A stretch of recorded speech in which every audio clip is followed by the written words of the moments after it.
အချိန်ချင်းနားလဲခွန်းလုတ်ခဲ့ဘူးတဲ့ဘုံစော့ဟာသူအခင်ရဆုံးစုကိုအပေါင်းပါတွေနဲ့မတရားလုပ်ခဲ့မှန်းသိလိုက်ရပါတယ်။ကျောင်းကဆရာဆရာမတွေကိုနှုတ်ဆက်ဖို့ထွက်လာတဲ့အိုဘိုစော့တို့ကားရှိကိုရောင်းရီပြေးဝင်လာပါတယ်။စုအိုကိုဒီလိုဖြစ်စေတာဘုံစော့လက်ချက်ပဲမဟုတ်လားလို့နာနာကြီးကြီးမေးနေတဲ့ရောင်းရီအားဝန်ထမ်းတွေကဆွဲထုတ်သွားပါတယ်။ပြောကိုပြောမှဖြစ်မဲ့စကားတွေအတွက်သူ့အဖေစုပူနေတဲ့ကြားကကားပေါ်ကဆင်းကသူတို့၃ယောက်ထဲရင်းနှီးပျော်ရွှင်သွားဖြတ်တန်းလာသမျှရောင်းရီဝင်လာလို့ဒီလိုတွေဖြစ်ခဲ့တာလို့ပြောခဲ့ပါတယ်။ဒေါက်တာချောင်းကပြီးအာကစားခန်းမထံရောက်လာတဲ့ရှီယွန်းဟာလေ့ကျင့်နေတဲ့ဂန်ဝူရောင်းကိုနောက်ကဝင်ရိုက်ပါတယ်။သို့ပေမဲ့အန်နီအနှံ့ကိုကြိုရလိုက်တဲ့ဝူရောင်းကရှီယွန်းကိုတုတ်ပြန်ခဲ့ပြီးမင်းရဲ့အုံနောက်ထဲအထိငါဖောက်မြင်နိုင်တယ်လို့ဆိုပါတယ်။ဒီအချိန်ခေါင်းထဲရောက်လာတာကရန်ဖြစ်ရင်ဘလို့ကာကွယ်ရမယ်ဆိုတဲ့စူဝေရဲ့နီးစနစ်တွေအတိုင်းအသင့်ပြင်လိုက်ပါတယ်။ဘလို့မှရှင်ပြီးတပ်ပုတ်ဖို့မဖြစ်နိုင်ပေမဲ့မင်းရှိမှာဘလို့ပြန်ဖက်ပဲရှိရှိမျက်လုံးကိုမကြည့်ပဲပခုံးလှုပ်ရှားပုံကိုအကဲခတ်ပြီးလှဲချလိုက်ဆိုတဲ့အတိုင်းခါးကိုပြေးဖက်ကအသင့်ယူလာတဲ့ကက်ကြီးနဲ့ထိုးပါတယ်။သို့ပေမဲ့ရှီဝန်းရဲ့အတွေးတွေကိုရိမ့်မိနေတဲ့ဆိုတဲ့ဝူရောင်းရဲ့ထိုးချက်တွေအောက်မှာအလိုလဲခံနေရပါတယ်။ကိုအထီးကိုမခံပဲရန်ပွဲနဲ့ဝေးရကိုလှမ်းမကြည့်စတန်ပြေးဖို့မှာထားတဲ့စူဝေရဲ့စကားတွေကိုလစ်လျူရှုက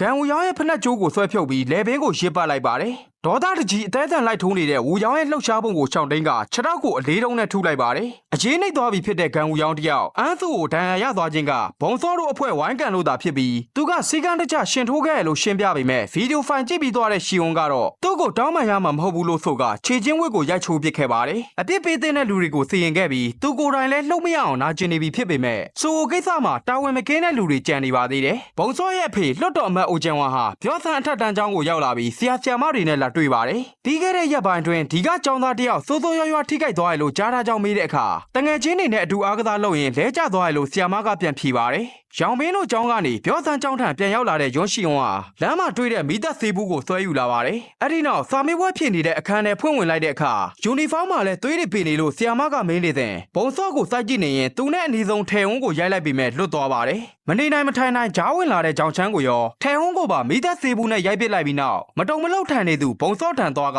ဒီလောက်နဲ့ရက်လိုက်ဖို့ငါသတိပေးပြီးသားမဟုတ်လားလို့မေးပေမဲ့သူ့ကိုထိုးလိုက်လို့သာပြောနေပါတယ်။ထိုင်နေတဲ့ခုံပေါ်ကဆွဲချကထိုးဖို့ရွယ်လိုက်ပြီးငါတို့တငယ်ချင်းတွေဖြစ်ခဲ့ရသားနဲ့ဘာလို့ဒီလိုလုပ်ခဲ့တာလဲမေးတော့သူလည်းမသိတာမို့ရှီယွန်းကပဲအရင်တိုင်းနားလဲပေးတဲ့တယ်လို့ဆိုပါတယ်။အပြစ်ပေးတဲ့မှန်သိပေမဲ့တငယ်ချင်းတန်ရောစင်ကိုထောက်ကနောက်ပြန်လှည့်လို့မရတဲ့အဖြစ်အပျက်တွေကိုနောင်နှရစွာထွက်လာခဲ့လိုက်ပါတယ်။လွတ်တော်အမတ်အိုကျင်ဝမ်နဲ့အတူထွက်လာတဲ့ဆရာမတွေကလိုက်တာခဲ့ပေမဲ့မှန်တွေကိုထိုးခွဲပြီးတုတ်ပြန်ခဲ့လိုက်ပါတယ်။အဲ့ဒီနောက်ဒဏ်ရာတွေနဲ့ကိုမာဝင်နေသူစူအိုထံပြန်သွားကစိတ်ကိုရှော့ချလိုက်ပါတယ်။မိကနေငိုက်သွားချိန်အိမ်မက်ထဲမှာသူ့ကိုစိုးရင်တကြီးမေးနေတဲ့အန်းစုကိုအရာအလုံးအတွက်တောင်းပန်လိုက်ပါတယ်။